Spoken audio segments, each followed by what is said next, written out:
Conor McGregor's coach, John Kavanagh, would love him just to do MMA and avoid return to boxing. So he said, quote? Yes, he did actually.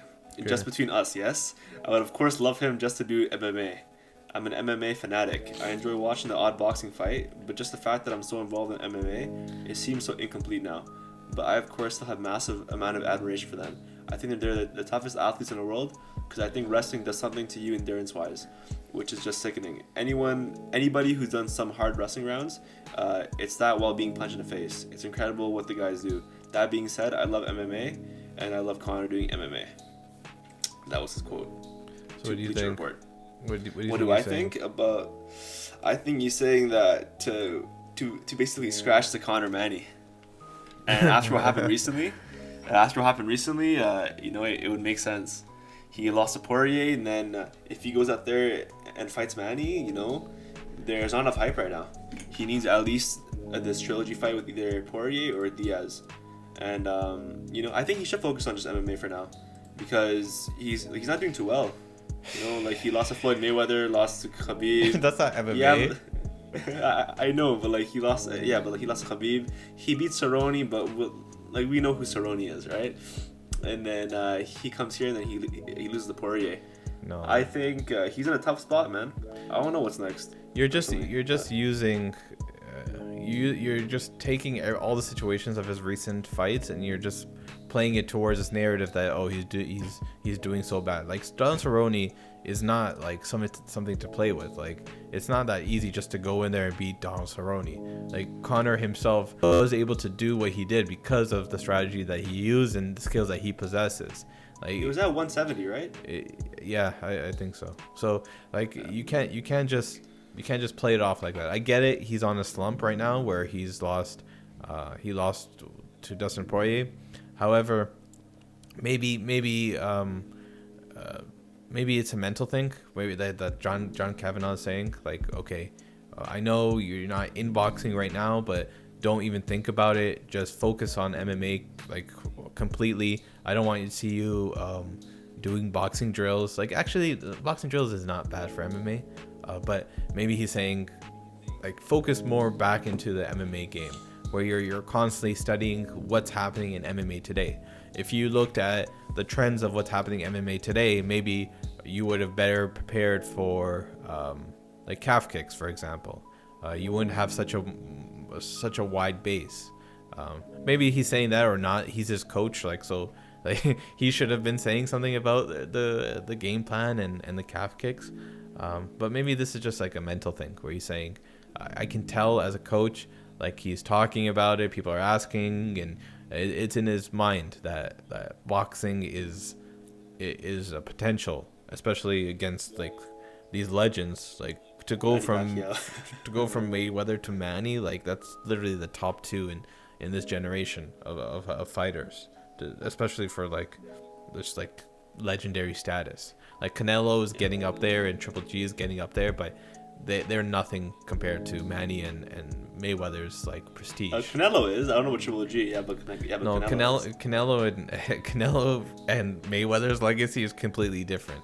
It's different levels. Canelo and Manny Pacquiao's, it's completely different. Like Canelo is he's getting that Mexico.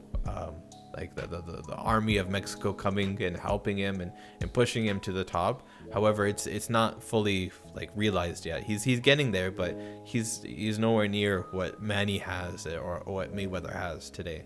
Because Manny and Floyd could go out there and do like huge pay-per-view buys still. Not as much as their first one maybe, but they can do humongous numbers, and that's literally just because of their names, not even about their skill. Like Canelo, a lot of it has to do with his skill. Like his name is very, very big, but like we'll see what happens in the next 5-6 years. He's the most paid athlete in the world, right? So I think that deal fell through or something happened with the DAZN. Yeah, with Golden Boy and everything. Yeah, it's way too long to talk about, man. It goes deep. So with him and De La Hoya and everything. Yeah. So he's deserving of that money. It's just there's a difference between getting paid and just legacy and name value. Yeah. So Canelo has time to get up there, but Back to Conor. Back to Conor, yeah. Back to Conor. I don't think too much of this. Everything else from their camp was positive. I think it was just Styles matchup. It was just a game plan thing that just happens from time to time. Like it's not necessarily the one guy is better than the other. It's just that on that night they just had better game plans. If they were to fight again, it could go the complete other direction. That's why MMA is a little bit different, because there's so many different aspects to the game. There's so many different avenues that you can go through that it's very, very unpredictable. Like stats wise though, if you count all competitions, in the last 4 fights he's 1-3. So again, that's you're just I get it. But then if you look back even further, more fights back, then his win percentage goes up. So you're literally just looking for recency bias, basically. Yeah, you literally just took 4 fights from his whole career and said he's 1-3, and you add in boxing too, which is like, how's that even comparable? Right? Well, hopefully he'll bounce back. Hopefully it's a good year for him. It's still only the first month, so yeah. Maybe he'll probably fight 2 more times. I would like to see him. I'd like to see him either fight Tony or fight someone like Paul Felder. That'll be interesting. Or A no Diaz fight? No, I don't want to see Diaz fight. Like, that Diaz fight happened a different way. I don't want the Diaz fight to come off both of them losing.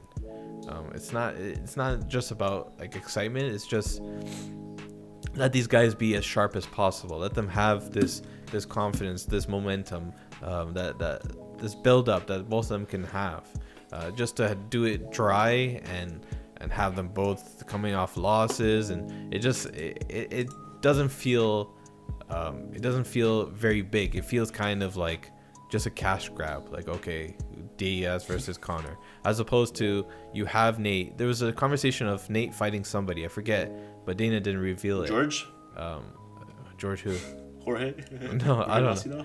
No, there was another fight that he was talking about. He's like, oh, it was very interesting for Nate, or maybe that was for somebody else, I don't remember. But have Nate face somebody else, he wins. Conor faces somebody else, wins, and then you can do that fight. I'm in no rush. I want Conor to fight 3 times this year, because it's only January. He can fight again in April, May, and then again in October, November. It'll be fun. We'll see. He's not done. He's got a lot left in him. He's only 32, so like in MMA you can lose so many times. Like, there's so many fighters that lose so much, but then they come back. Like Charles Oliveira. If you look at his record. You're just like, you think that this guy is like 37 years old, and he's just this guy that wins and loses all the time. But he's just on this crazy fight streak of like 8 wins now. So him and Glover. Yeah, and Glover as well. Glover is I think he's either 40 or is in his 40s now. But yeah. So there's this MMA is much different than say like boxing or any other sports. You can lose and have these slumps, but it doesn't take that much for you to come back. So Conor can come back, starch Paul Felder or El Yaquinta, and then face another top 5 guy, and then back in the game.